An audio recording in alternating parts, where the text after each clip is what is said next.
আউযু বিল্লাহি মিনাশ শাইতানির রাজীম। বিসমিল্লাহির রহমানির রহিম। ওয়ালানুযীকান্নাহুম মিনাল আযাবিল আদনা দুনাল আযাবিল আকবারি লাআল্লাহুম ইয়ারজিউন।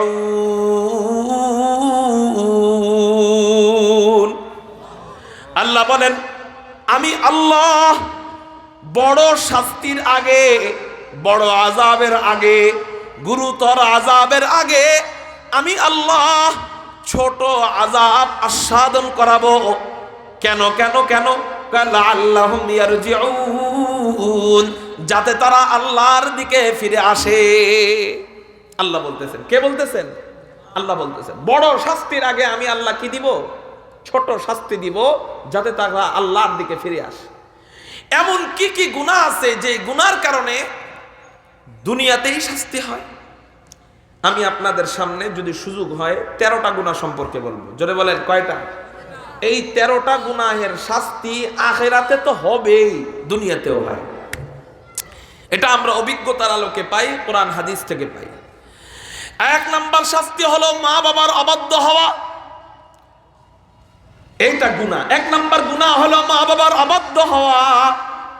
এই গুনাহটা এত বড় অপরাধ, এই গুনাহটা এত বড় অপরাধ, এই অপরাধ এত বড় অপরাধ। আল্লাহ পাক রব্বুল আলামিন কোন বান্দা যদি মা বাবার অবাধ্য হয়, আল্লাহ পাক রব্বুল আলামিন তার শাস্তিটা দুনিয়াতেই দিয়ে দেয়। এজন্যই নবীজি তিরমিজি শরীফের মধ্যে জানায়া দেয়, ক্বালা রাসূলুল্লাহ সাল্লাল্লাহু আলাইহি ওয়াসাল্লাম, দাওয়াতু সালাসু দাওয়াতিন মুস্তাজাবাতুন লা শাক্কা ফীহিন্না। নবীজি বলেন, 3টি দোয়া অবশ্যই কবুল হবে, এর মধ্যে কোনো সন্দেহ নাই। সালাসু দাওয়াতিন মুস্তাজাবাতুন লা শাক্কা ফীহিন্না, 3টি দোয়া অথবা 3 ব্যক্তির দোয়া অবশ্যই কবুল হবে, এর মধ্যে কোনো সন্দেহ নাই। 1 নাম্বার দাওয়াতুল ওয়ালিদ, পিতা মাতার দোয়া। 2 নাম্বার ওয়া দাওয়াতুল মুসাফির, মুসাফিরের দোয়া। 3 নাম্বার ওয়া দাওয়াতুল মাজলুম, মাজলুমের দোয়া। অর্থাৎ দোয়া করলে এটাও কবুল হবে, যদি বদদোয়া দেয় তাহলে বদদোয়াও কবুল হয়ে যাবে। আল্লাহ পাক রব্বুল আলামিন পিতা মাতার বদদোয়া যদি কারো গায়ে থাকে, তাকে আখিরাতেই শুধু শাস্তি দিবেন তা নয়, দুনিয়াতেও শাস্তি দেওয়া শুরু করে দেয়।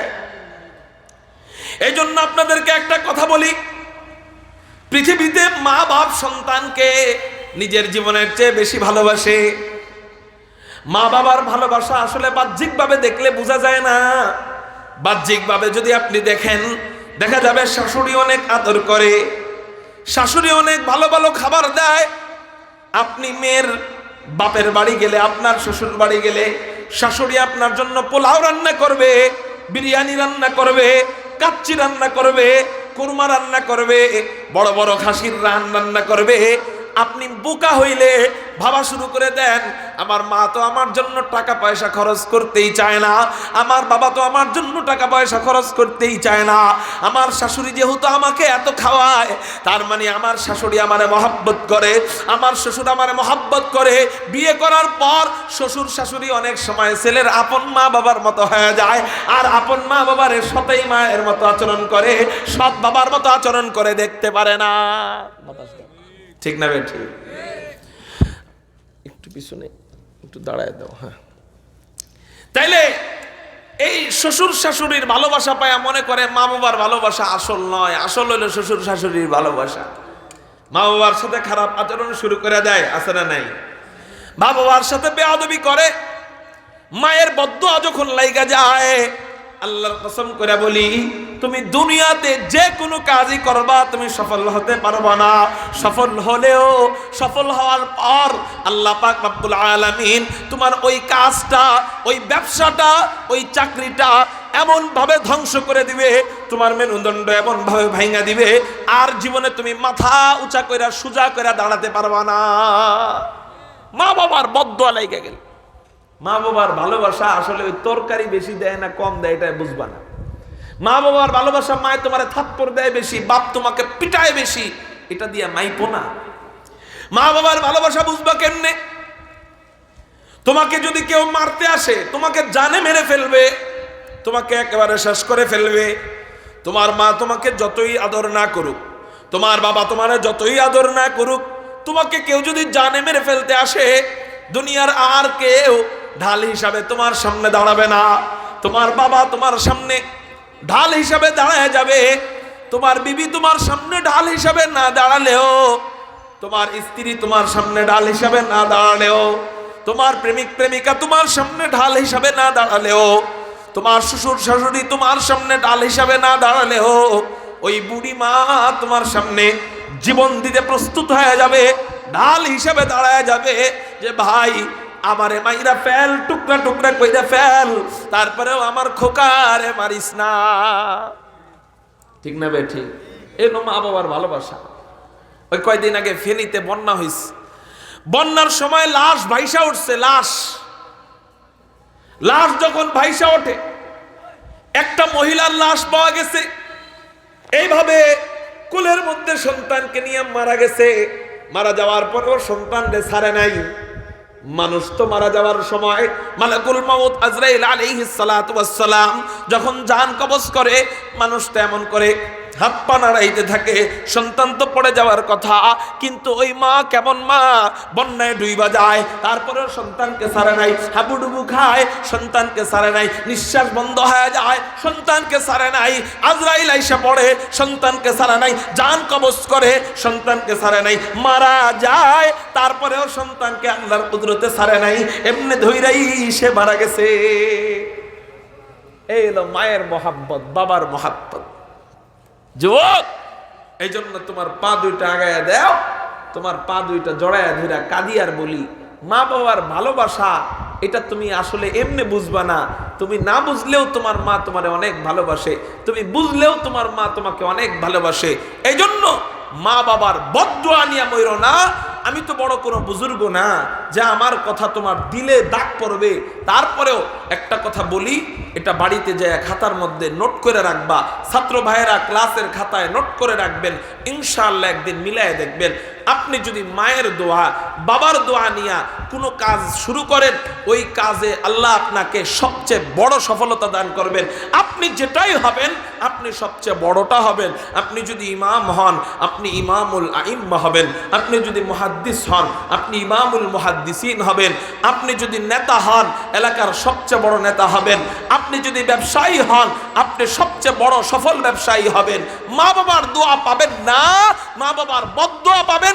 বিবির পক্ষ নিয়ে মার সাথে খারাপ আচরণ করবেন তো আল্লাহ আপনাকে অনেক সফলতা দান করলেও সব ছিনায় নিয়ে যাবে। এটার প্রমাণ পায় যারা মা বাবার দোয়া পায়, এরা প্রমাণ পায়। ঠিক না বে ঠিক? এজন্য মা বাবার দোয়া নিতে হবে। জোরে বলেন, কি নিতে হবে? মা বাবার দোয়া নিতে হবে। মা বাবার বদদোয়া নিলে কখনো সফলতা আসবে না।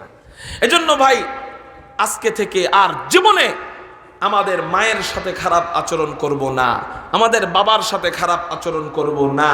বিবির পক্ষ নিতে যায় মা বাবার সাথে খারাপ আচরণ করে আল্লাহ পাক কুরআনুল কারীমের মধ্যে বলেন, ওয়াকাদা রাব্বুকা আল্লা তা'বুদু ইল্লা ইয়াহু ওয়া বিল ওয়ালিদাইনি ইহসানা। আল্লাহ মা বাবার সাথে ইহসান করতে বলেছেন, ইনসাফ করতে বলেন নাই। কি বলেন নাই? ইনসাফ করতে বলেন নাই। কি করতে বলছেন? ইহসান। ইনসাফ মানে কেউ অন্যায় করলে তার শাস্তি দাও সমান সমান। ঠিক না বে ঠিক? কেউ তোমারে ঘুষি দিছে, তুমিও একটা ঘুষি দিয়ে দাও সমান সমান, এটা ইনসাফ।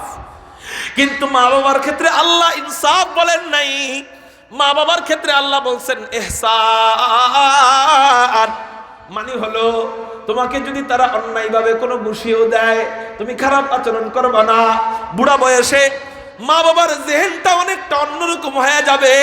সন্তান তোমাকে ভুল বুঝবে, ঘন ঘন তোমার সাথে খারাপ আচরণ করবে, বেশি বেশি কথা তোমার সামনে বলবে, যেটার প্রয়োজন নাই ওই প্রয়োজন ছাড়া বেশি বেশি ওজোর, বেশি বেশি দাবি তোমার সামনে পেশ করতে থাকবে। বলে সন্তান, তুমি ওই জায়গায় ইনসাফের গল্প বইলো না, ওই জায়গায় ইহসানের মাসালা প্রয়োগ করো। মা বাবা যদি অন্যায় করেও মা বাবার সাথে হাসি মুখে কথা বলো। উফ শব্দটুকু যেন তোমার ক্ষেত্রে না লাইগা যায়।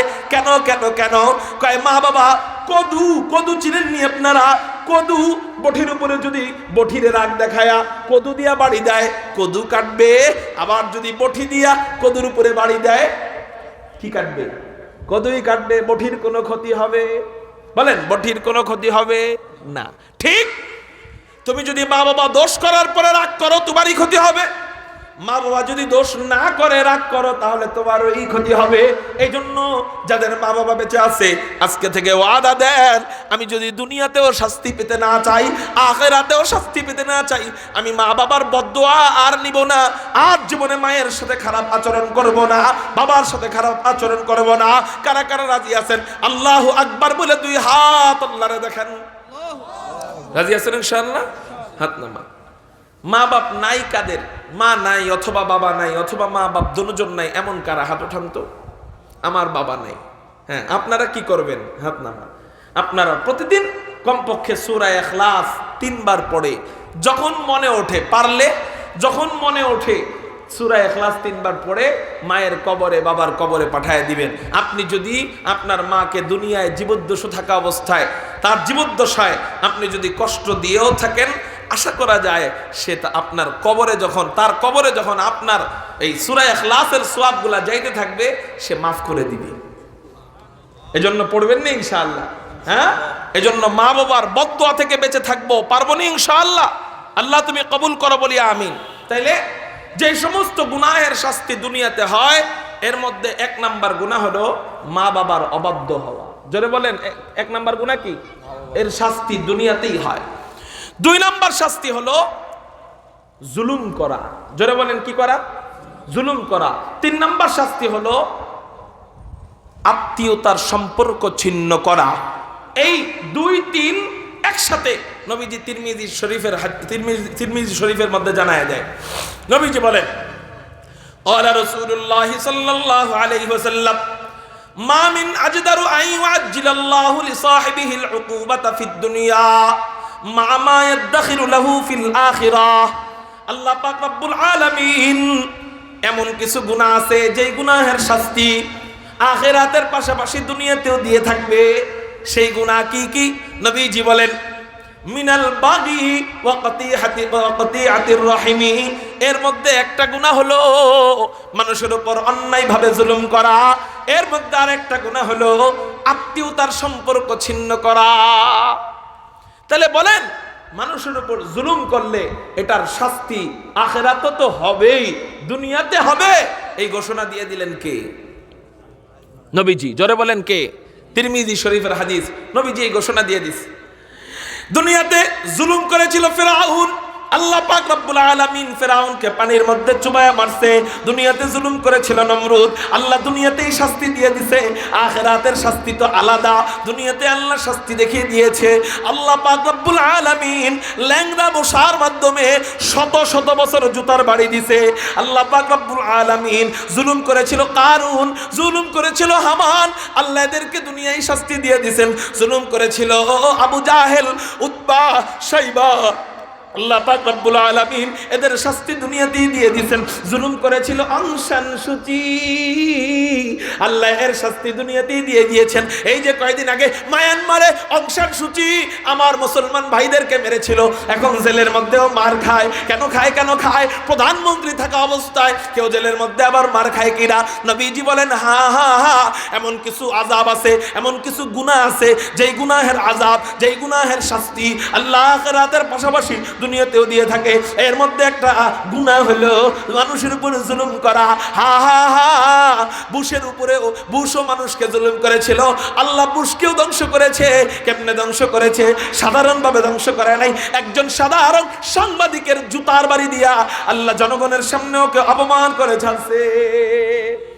মানুষকে জুলুম করলে জুলুমের শাস্তি দুনিয়াতেই হয়। বলছেন কে? নবীজি বলেন, বলছেন কে? আল্লাহু আকবার। আপনারা দেখেন না, বাংলাদেশের নব্য ফেরাউন, স্বৈরাচার, খুনি হাসিনা, জোরে কোন কি, 16টা বছর জুলুম করেছে। এর আগে 2001 সালের দিকে যখন ও ক্ষমতায় ছিল, শাইখুল হাদিস আল্লামা আজিজুল হক রাহমাতুল্লাহি আলাইহিকে জেলের মধ্যে নিয়েছে, মুফতি ফজলুল হক আমিন রাহমাতুল্লাহি আলাইহিকে জেলে নিয়েছে। এরপর সর্বশেষ যখন ওর পতন হয়, পতন হওয়ার আগে আয়েদে মিল্লাত আল্লামা জুনায়েদ বাবনগরী রাহমাতুল্লাহি আলাইহিকে জেলের মধ্যে নিয়েছে। আল্লামা আহমদ শফি রাহমাতুল্লাহি আলাইহির বদদোয়া নিয়েছে।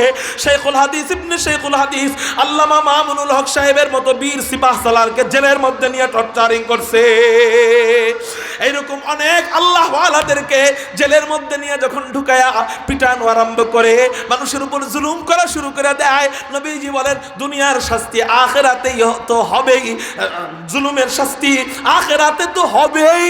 আল্লাহ পাশাপাশি দুনিয়ার মধ্যেই তার শাস্তি দিয়ে দেয়। হ্যাঁ, আমরা দেখেছি আগস্টের 5 তারিখে আল্লাহ এমন এক শাস্তি দিছে যে এক গণ অভ্যুত্থানে এক এক স্বৈরাচারকে জুতা পিটা দিয়া দিয়া দেশ ছাড়া করছে। এগুলা হলো জুলুমের শাস্তি। বাপরে বানাইতে চাইছে হলো জাতির পিতা, বাপরে বানাইতে চাইছে কি 16 বছর। এই জন্য অনেক ত্যাগ তিতিক্ষা, অনেক সাধনা আছে। 16 বছর পর্যন্ত বাবা মুজিববাদ এই বিষয়টা স্কুল কলেজের বাচ্চাদের জেহেনের মধ্যে ঢুকায় দেওয়ার খুব চেষ্টা করছে, কিন্তু ফলশ্রুতিতে কি হয়েছে? জুলুম কইরা দুনিয়াতে কেউ টিকতে পারে নাই, আগামীতেও পারবে না। ও বিএনপির ভাইরা, এখান থেকে শিক্ষা নাও। এখনো তোমাদেরকে আল্লাহ ক্ষমতা দেয় নাই, চান্দাবাজি শুরু করে দিছো। হুজুর এত বড় সাহস আমাকে বিএনপির বিরুদ্ধে কথা বলবে? এটা তখন চিনি, আমরা অনেক ভালো করে চিনি। তোমরা যে কি আল্লাহ আল্লাহ জানি আমরা। গতকালকেও মাওলানা সোহাইব আহমদ আশরাফি ভাইয়ের চান্দার জন্য গাড়ি আটকে রাখছে, মাদ্রাসার মাটি ফালাইতে দেয় নাই চান্দার জন্য। বিএনপির সবাই খারাপ না, 2-1টার কারণে এই দল ধ্বংস হয়ে যাইতে পারে। এই জন্য বলে রাখি, জুতা পিটা করে এদেরকে দল থেকে বের করে দেন, নাহলে এই দলও কিন্তু হাসিনার মতো হবে। আপনাদের মোহাব্বতের মানুষ হয়েই আমরা, হিতাকাঙ্ক্ষী হয়েই বলতেছি। আল্লাহু আকবার। অবশেষে কি হয়? বাপকে বানাইতে চাইছে জাতির পিতা। 16 বছর পর্যন্ত যাদেরকে এই বাপের জীবনী পড়াইলো, জীবনী শিখাইলো, এরাই এখন বাপরে বানায় দিছে জুতার পিতা। যেখানেই মুজিবের ছবি ওখানেই জুতা মারে, যেখানেই মুজিবের মূর্তি ওখানে কয় একটা জুতার বাড়ি দিয়ে এই উসিলায় যদি আল্লাহ আমারে জান্নাত দেয়। ঠিক না বে ঠিক? এগুলা কেন? একমাত্র কারণ আল্লাহ ওয়ালাদের বদদোয়া, আল্লাহ ওয়ালাদের উপর, নিরীহ মানুষের উপর জুলুম। নিরীহ মানুষের উপর কি জুলুম? আল্লাহ জুলুম, কাফেরের উপরেও জুলুম আল্লাহ পছন্দ করেন না। তিরমিজি শরীফের হাদিস, নবীজি বলেন ইত্তাকু দাওয়াতাল মাজলুম, তোমরা মাজলুমের বদদোয়া থেকে বেঁচে থাকো। ওয়া ইন কানা কাফিরান, যদি সে কাফেরও হয়, ও যদি হিন্দু হয়, ও যদি ইহুদিও হয়, ও যদি খ্রিস্টানও হয়, ওকে জুলুম করা যাবে না, কারণ জুলুম আল্লাহ বরদাস্ত করেন না। আল্লাহ কখনো কোনো বান্দার উপর জুলুম করেন না। অতএব আল্লাহ এটাও চান না যে তোমরাও কোনো বান্দার উপর জুলুম করো। আল্লাহ নিজের জন্য অন্য আর কিছু হারাম না করলেও এই জিনিসকে আল্লাহ নিজের জন্য হারাম করে দিয়েছে, সেটা হলো জুলুম। আল্লাহ নিজের উপর কি হারাম করে দিয়েছে? কোন না? জুলুম। আল্লাহ নিজের উপর হারাম করে দিছে যে আমি আল্লাহর জন্য আমি হারাম করে দিলাম যে আমিও কারো উপর জুলুম করব না, তোমরাও জুলুম করবে না। এই জন্য জুলুমের শাস্তি দুনিয়াতে হয়।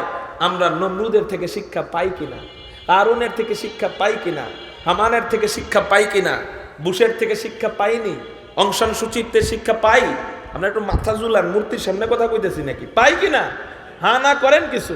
আমরা হাসিনার থেকে শিক্ষা পাই কিনা? এজন্য বলেন, জীবন চলে যাবে, জুলুম করব? বোনের সম্পদ মাইরা খাবো, ছোট ভাইয়ের সম্পদ মাইরা খাবো, চাচাতো ভাইয়ের সম্পদ মাইরা খাবো, বাতিজির সম্পদ মাইরা খাবো, বাতিজার সম্পদ মাইরা খাবো।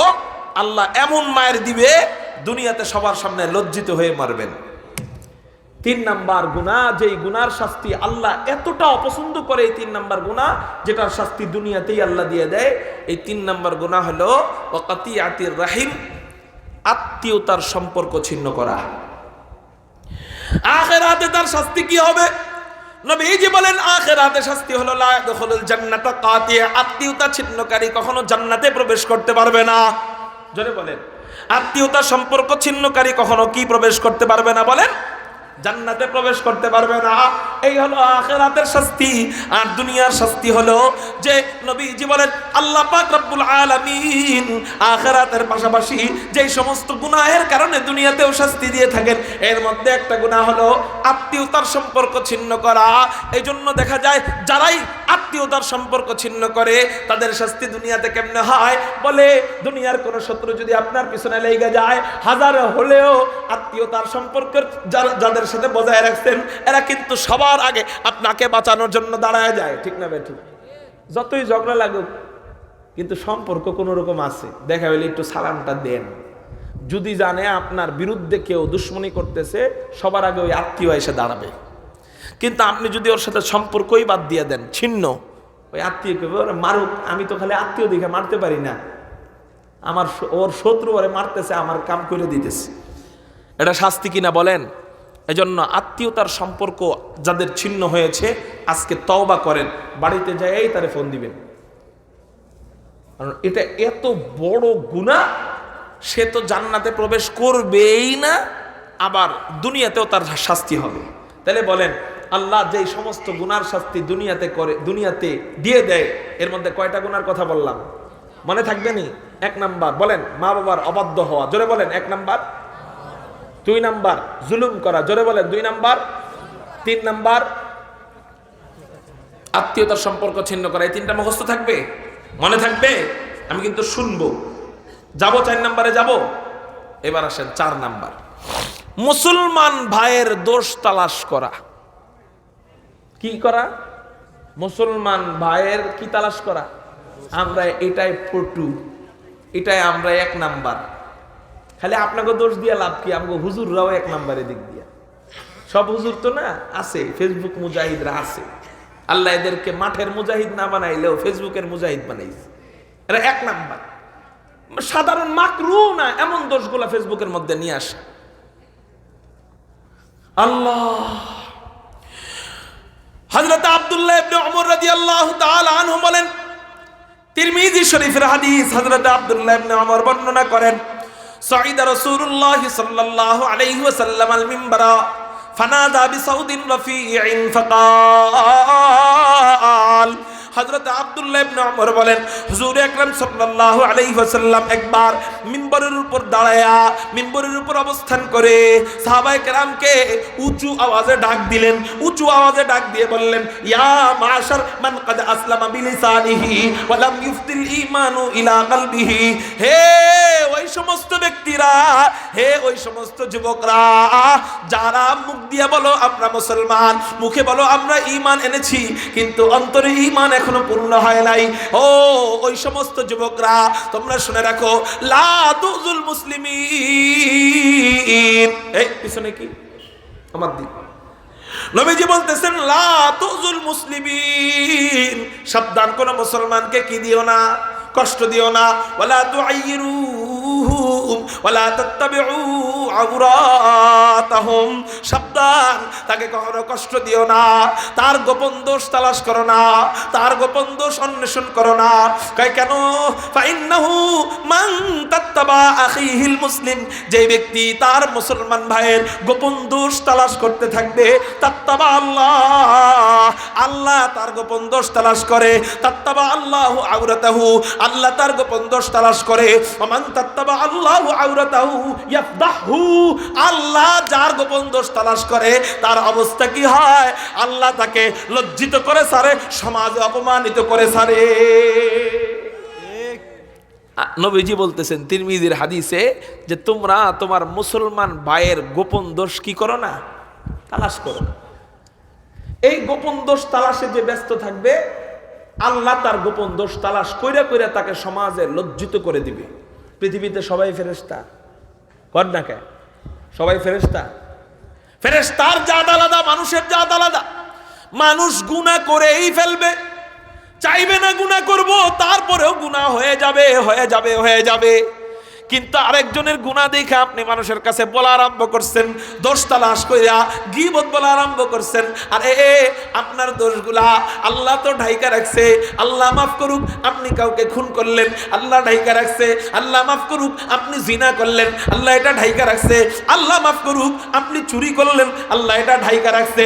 যদিও আপনি তওবা করছেন তারপরেও আল্লাহ আপনাকে ঢাইকা রাখছে।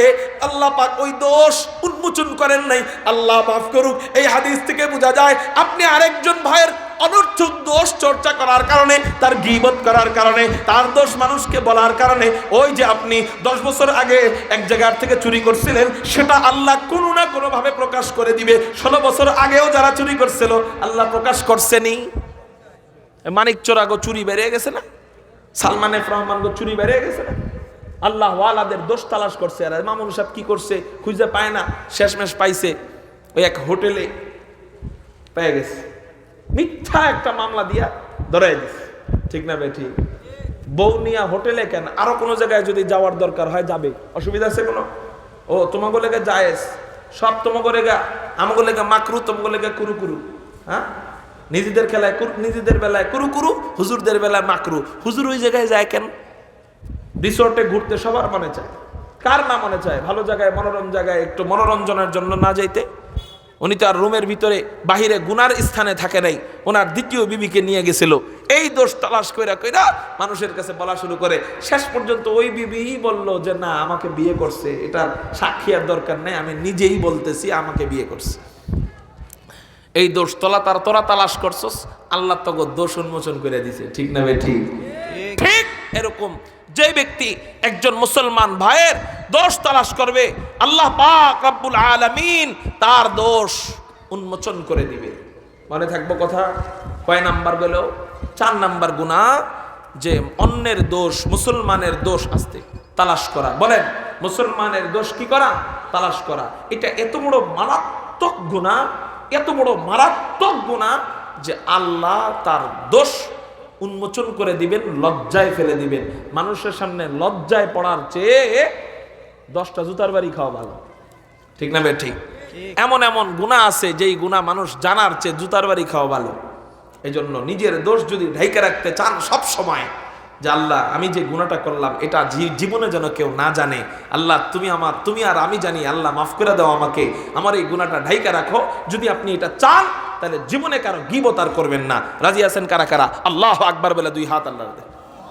রাজি আছেন ইনশাআল্লাহ? আল্লাহ তুমি কবুল করো বলি আমিন। 5 নম্বর গুনাহ, এটা এত বড় গুনাহ যে আল্লাহ এই গুনার শাস্তি দুনিয়াতে দিয়ে দেয়। এই গুনাহ বুখারী শরীফের মধ্যে আসছে। এই গুনাহ হলো লোক দেখানো আমল। জোরে বলেন, কি দেখানো আমল? লোক দেখানো আমল। নামাজ আপনি মাগরিবের পরে আওয়াবিন পড়তেছেন, মাশাআল্লাহ পড়েন, সমস্যা নাই, কিন্তু আপনি বুঝাইলেন কেউ পড়ে না আমি পড়ি, তার মানে আমার মানুষ ভালো কইতেছে, অনেক বুজুর্গ কইতেছে, লোক দেখানো আমল। তাহাজ্জুদ পড়ছেন, পড়েন, এখন মানুষের বুঝানোর লেগে আপনার কইতে হইব এই কথা, এই তাহাজ্জুদ পড়তে যখন উঠলাম তোমার ঘরের থেকে আওয়াজ পাইছি, কান্নার আওয়াজ, কে কাঁদছে? আসলে কেউ কান্দে নাই, হুদাই হ্যাঁ বুঝাইতেছে আমি তাহাজ্জুদ পড়ছি। কথা বুঝছেন? ওই যে ভাই আমার নামের শুরুতে আলহাজ কেন লাগানো হলো না? লোক দেখানো আমল। কি দেখানো আমল? লোক দেখানো। তুমি হজ করবে আল্লাহর জন্য, আলহাজ লাগানোর লেগে হজ করছো। নবীজি বুখারী শরীফের মধ্যে বলেন মান সাম্মা আল্লাহু বিহি ওয়া মান ইউরাইল্লাহু বিহি, যে ব্যক্তি লোক দেখানো আমল করে আল্লাহ তাকে দেখিয়ে দেয়, যে ব্যক্তি লোককে শোনানোর জন্য আমল করে আল্লাহ তাকে শুনিয়ে দেয়, অর্থাৎ আল্লাহ তাকে শাস্তি দেয় দুনিয়াতেই। এই জন্য লোক দেখানো আমল করব না তো ইনশাআল্লাহ? বলে ইনশাআল্লাহ। আল্লাহ তুমি কবুল করো বলি আমিন। এরপরে 6 নম্বর শাস্তি, 6 নম্বর গুনাহ, যেই গুনার, যেই সমস্ত গুনাহের শাস্তি দুনিয়াতেই আল্লাহ নিয়ে নিবে, আখিরাত তো হবেই, দুনিয়াতেই হয়ে যাবে, এমন গুনাহগুলোর মধ্যে 6 নম্বর গুনাহ হলো জিনা করা।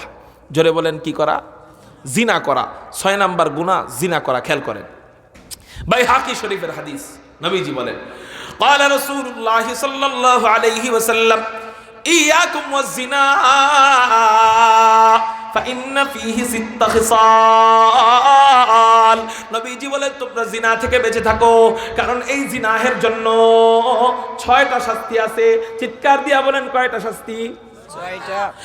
1 নাম্বার নবীজি বলতেছেন ফাআম্মাল্লাতী সালাসান ফিদ দুনিয়া ওয়া সালাসান ফিল আখিরাহ। জিনার যে 6টা শাস্তি, এর মধ্যে 3টা শাস্তি হলো দুনিয়াতে আর 3টা শাস্তি হলো আখিরাতে।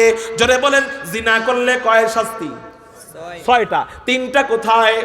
দুনিয়াতে, আর 3টা আখিরাতে। ফাআম্মাল্লাতী ফিদ দুনিয়া, যেই 3টা শাস্তি দুনিয়াতে হবে, খেয়াল করেন। জিনা, হুজুর জিনা কোনটা? বলে শুধু লজ্জা স্থানের জিনার নামই জিনা নয়, চোখের জিনাও জিনা, কানের জিনাও জিনা, লজ্জা স্থানের জিনাও জিনা, হাতের জিনাও জিনা। তুমি মোবাইল দিয়া খারাপ জিনিস দেখতেছো, এটা চোখের জিনা। তুমি লজ্জা স্থান দিয়ে কোনো গুনাহ করতেছো, এটা লজ্জা স্থানের জিনা।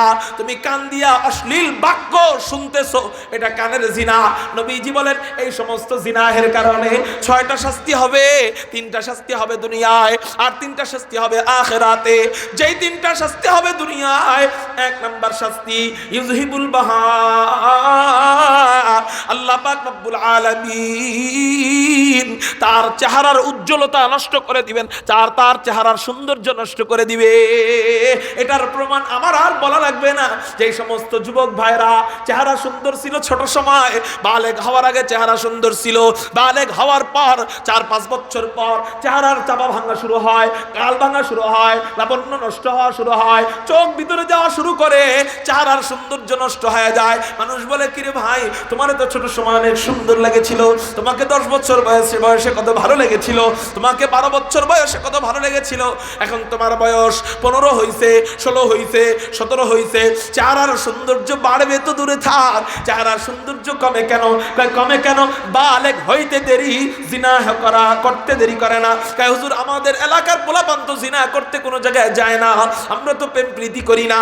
আমি বলবো বর্তমানে জিনা করার জন্য প্রেম করা লাগে না, জিনা করার জন্য কোনো নারীর দরকার নাই। বর্তমানে জিনা করার প্রধান একটা হাতিয়ার আছে, মোবাইল। জোরে বলেন কি? এই মোবাইলের মাধ্যমে অশ্লীল জিনিসপত্র দেখা চেহারার সৌন্দর্য ছোটকালে যেমন ছিল, বড় হওয়ার পর আর এমন থাকে না, বড় হওয়ার পরে এমন আর থাকে না। কয় কেন কেন কেন? কয় এটা নবীজির হাদিসের মধ্যে আছে। এটা আমি কি বলবো? ওই চেহারার সৌন্দর্য তুমি নিজেরটা নিজে নষ্ট করছো, এটা আল্লাহ পাকের শাস্তি। দুনিয়াতেই আল্লাহ তোমার থেকে আল্লাহর এই নিয়ামতটা কেড়ে নিয়ে যাচ্ছে, সেটা হলো জিনার কারণে আল্লাহ তোমাকে শাস্তি দিচ্ছে। আল্লাহর কসম করে বলি, কোনো ব্যক্তি যদি জিনায় চলমান থাকে, তার চেহারা কখনো লাবণ্যতা থাকতে পারে না, থাকবে না। চেহারা যদি সুন্দর রাখতে চাও, চেহারা যদি সুন্দর রাখতে চাও, জিনা থেকে দূরে থাকো, আল্লাহ তোমাকে চেহারার লাবণ্যতা বাড়ায় দিবে। কয় নাম্বার শাস্তি গেল দুনিয়ার মধ্যে? কয় নাম্বার শাস্তি গেল? 1 নাম্বার। জিনার কয় নাম্বার শাস্তি গেল? 1 নাম্বার। জিনার 2 নাম্বার শাস্তি দুনিয়াতে ওয়ায়ুরিসুল ফাকরা, দরিদ্রতা নেমে আসবে। জোরে বলেন কি নেমে আসবে? আল্লাহর কসম করে বলি, আল্লাহর কসম করে বলি, জিনা বন্ধ না করলে কখনো সে ধনী হইতে পারবে না। হ্যাঁ, কোটি কোটি টাকা তার হইতে পারে, কিন্তু এই কোটি কোটি টাকাও তার কাজে আসবে না। সে মনে করবে আমি গরিব, সে মনে করবে আমি দরিদ্র, তার আরো চাই, আরো চাই, আরো চাই। অর্থাৎ আল্লাহ পাক রব্বুল আলামিন তার সম্পত্তি থেকে বরকত নামক জিনিস উঠিয়ে নিবে যতদিন পর্যন্ত জিনা না করবে। এই জন্যই তো দেখা যায় যাদের ঘরে টিভি আছে, চোখের জিনা করে, ওই ঘরে বরকত নাই। অনেক টাকা কামাই করে, মাগার অভাব অভাব অভাব। যেই দোকানে, চায়ের দোকানে টিভি আছে, তার চায়ের দোকানে জনগণ বেশি, ক্রেতা বেশি, টিভি দেখার জন্য ক্রেতা বাড়ায়, ক্রেতা বাড়ানোর জন্য টিভি লাগায়। এবার ওই টিভি দেখা ক্রেতা বাইরা যায় ঠিকই, কিন্তু বেচা কিনাও ঠিকই হয়, কিন্তু ওই দোকানে বরকত থাকে না। আরেকজন আল্লাহওয়ালা মসজিদে 5 ওয়াক্ত নামাজ পড়ে, এই দোকান চালায়, অল্প কাস্টমার তার কাছে আসে, এই অল্প টাকা দিয়ে সে সুন্দর জীবন অতিবাহিত করে। মাগার ওই টিভি ওয়ালার দোকানে অনেক কাস্টমার যায়, মাগার তার অভাব বাড়ি থেকে দূর হয় না। কেন কেন কেন? আল্লাহ পাকের জাত ও ইজ্জতের কসম করে বলি, চোখের জিনা তোমার দোকানে চালু রাখার কারণে। যেই দোকানে, যেই বাড়িতে, যেই ঘরে চোখের জিনা, কানের জিনা, লজ্জাস্থানের জিনার পরিবেশ থাকবে, কসম আল্লাহ, ওই বাড়িতে কোনোদিন শান্তি বরকত আসবে না, তার রিজিক কোনোদিন রিজিকে বরকত হবে না এবং সচ্ছল হতে পারবে না, এক কথায় সে ধনী হতে পারবে না। এই জন্য বলেন ইনশাআল্লাহ আমরা আমাদের জিনার সরঞ্জামাদিগুলা বাড়ি থেকে সরিয়ে ফেলব। মোবাইল এটা কন্ট্রোল করতে হবে। মোবাইলের মাধ্যমে গুনাহও করা যায়, আবার গুনাহ থেকে বাঁচাও যায়। এটা যেহেতু প্রয়োজন, এই জন্য কন্ট্রোল করে চলতে হবে। মোবাইলের মধ্যে যেই সমস্ত জায়গায় ঢুকলে গান বাজনা চলে আসে ওই জায়গায় ঢুকবো না, ওই সফটওয়্যার ডিলিট। ইউটিউবে না ঢুকলে কোনো গুনাহ হইব না। আল্লাহ কয় নাই যে ইউটিউবে ঢুকা গান দেখা দেখা এরপর ওয়াজ দেখো, দরকার নাই আপনার ওয়াজ দেখার। আপনি মাহফিল হইলে ওয়াজ শুনবেন, তারপর বয়ান অন্য জায়গার থেকে মেমোরিতে বইরা আনবেন, কিন্তু আপনি বয়ান শোনার জন্য আপনার ইউটিউবে ঢুইকা এক বয়ান শোনার উদ্দেশ্যে ঢুকছেন, 10 গুনাহ করে বের হইতেছেন, 10টা গান দেখছেন। ঠিক না বে ঠিক? প্রয়োজন নাই। টিভিও দেখবো না, মোবাইলে গানও শুনবো না, ইনশাআল্লাহ জিনাও করব না। যদি করি দারিদ্রতা নেমে আসবে। যুবক, তোমার পকেটে টাকা থাকবে না, তোমাকে তোমার আব্বা যতই দেখ টাকা থাকবে না। তুমি যতই ইতালিতে থাকো তোমার পকেটে টাকা থাকবে না, তুমি যতই প্রবাসে থাকো তোমার পকেটে টাকা থাকবে না, বরকত হবে না। দেখবা যে কামাইতেছো অনেক, যায় কই বুঝো না, কামাইতেছো অনেক, যায় কই বুঝো না। এই কারণ হলো তুমি জিনার সাথে, হয়তো চোখের জিনা, তুমি ফেসবুকের মধ্যে খারাপ খারাপ মেয়েদেরকে দেখো, আর নয় হাতের জিনা, আর নয় লজ্জাস্থানের জিনা হচ্ছে। তাহলে জিনার 2 নাম্বার শাস্তি এটা হলো আল্লাহ পাক অভাব দিয়ে দিবেন, বরকত নষ্ট করে দিবেন সম্পদের। 3 নাম্বার শাস্তি ওয়ায়ুনকিসুল উমরা। 3 নাম্বার শাস্তি হলো জিনার আল্লাহ পাক রব্বুল আলামিন আমাদের হায়াত কমায় দিবেন। কি কমায় দিবেন? হুজুর হায়াত আবার কমায় কেমনে? হায়াত যার যতটুকু তো আগেই লেখা। এটার উদ্দেশ্য হলো, এটার ব্যাখ্যা হলো, হায়াতে আমরা যতদিন জীবিত থাকবো এতদিনের ভিতর থেকে আল্লাহ বরকত জিনিসটা নিয়ে নিবে। অন্য ব্যক্তি 60 বছর বাঁচছে, আমিও 60 বছর বাঁচছি, কিন্তু উনি 60 বছরে দুনিয়াতে যা যা কইরা গেছে ওনার কবরে গেলে এর সওয়াবগুলা যাইতে থাকে, কিন্তু আমি 60 বছরে কর্মু কর্মু কর্মু কর্মু করতে করতে কিছুই করতে পারি নাই, আমার মরণ এসে যাবে। তার মানে তোমার হায়াত তোমার ছিল ঠিকই, কিন্তু ওই হায়াতটা তোমার নিজের জন্য ফায়দাজনক হয় নাই, তোমার পরিবার ফ্যামিলি তোমার আত্মীয় স্বজনদের জন্য ফায়দাজনক হয় নাই। ঠিক না বেঠি? এই যে দেখেন আজকে মারা গেল সিলেটের এক সিংহ পুরুষ, বাংলাদেশের এক আধ্যাত্মিক রাহবার, হাদিস বিশারদ আল্লামা মুকদ্দাস আলী রহমাতুল্লাহ আলাইহি, যার ব্যাপারে বলা হয় দীর্ঘ 66 বছর থেকে 70 বছর পর্যন্ত উনি হাদিস পড়িয়েছেন। আজকে উনার কত কত ছাত্র, উনার কত কত সন্তান, রুহানি সন্তান উনি রেখে গিয়েছেন। 60 বছর 65 বছর হাদিস পড়াইছেন, এখন ছাত্র হয়েছে ধরেন কথার কথা 50,000, কথার কথা 50,000 ছাত্র, এক একজন যদি আবার 1000 করে ছাত্র বানায় যায়, ওই 1000-এর এক একজন যদি আবার আরো 1000 করে ছাত্র বানায় যায়, এরকম করে কিয়ামত পর্যন্ত কমবে না বাড়বে? হুজুর হুজুরের 50,000 হওয়া কি সম্ভব নাকি? আমি বলি ঠিক আছে, এই হজরতের হয়তোবা মাদ্রাসা তেমন বড় ছিল না, এখনই 50,000 হওয়া হয়তোবা সম্ভব নয়, কিন্তু সেদিন আমি যাত্রাবাড়ির শেখুল হাদিস মহিউস সুন্নাহ আল্লামা মাহমুদুল হাসান হাফিজাহুল্লাহ, ওনার সাথে বসে বসে গল্প করেছি প্রায় 1.5 ঘন্টা। হজরত আমাকে অনেক আদর করেছেন। আমার বয়ান শোনার পরে হজরতের মাদ্রাসায় আমি বয়ান করেছিলাম চরখড়িচায়, বয়ানের পরে হজরত আমাকে ডাক দিয়ে হজরতের রুমে বসিয়ে অনেকক্ষণ কথা বলেছেন। আমি বুঝি নাই যে হজরত এত মিশুক। আসলে ভিতরে ঢুকার পরে দেখলাম হুজুরের রাগটা দেখায় বাইরে বাইরে, ভিতরে কোনো রাগ না। এটা একটা অভিমানের রাগ, ভিতরে রাগ না। অনেকে মনে করে হুজুরে মনে হয় আসলে রাগী, না, ভিতরে গেলে বোঝা যায় হজরত অনেক মিশুক। তো হজরত প্রায় 1.5 ঘন্টা আমার সাথে কথা বললেন, একবারে দাদা নাতির মতো গল্প। এর মধ্যে হুজুর বললেন যে দেখো বাবা, আমার তো মনে চায় যাত্রাবাড়ির ফারেক যারা, ফুজালা যারা, এদেরকে একটু একত্রিত করতে, কিন্তু শুধু ফারেক মেশকাত পড়ে চলে গেছে এমন না, জালালাইন পড়ে চলে গেছে এমন না, ফজিলত প্রথম বর্ষ পড়ে চলে গেছে এমন তো অনেক, কিন্তু শুধু দাওরা ফারেক হয়েছে 42,000। আর আসতে কোন সুবহানাল্লাহ, 42,000। ওনার হায়াত কতটুক, অথচ 42,000 শুধু দাওরার ছাত্র রাইখা গেছেন। মেশকাতের ছাত্রের কথা বাদ, হেফজখানার ছাত্রের কথা বাদ, শুধু 42,000 দাওরার ছাত্রের কথা ছাত্র রেখে গেছেন। কয় বাবা সবাই ফুজালা সম্মেলন করে, রাহমানিয়ায় ফুজালা সম্মেলন করে, ওই বাড়িদারায় ফুজালা সম্মেলন করে, আমারও তো একটু মনে চায় ফুজালা সম্মেলন করতে, কিন্তু ফুজালা সম্মেলন করুম কেমনে? এই 42,000 ছাত্রের পাগড়ি, 42,000 ছাত্রের এক একজনের সাথে আবার 3 জন করে আসবে, এক একজন ছাত্র তো এক এক মাদ্রাসার শাইখুল হাদিস মুহাদ্দিস, সাথে ড্রাইভার আসবে, খাদেম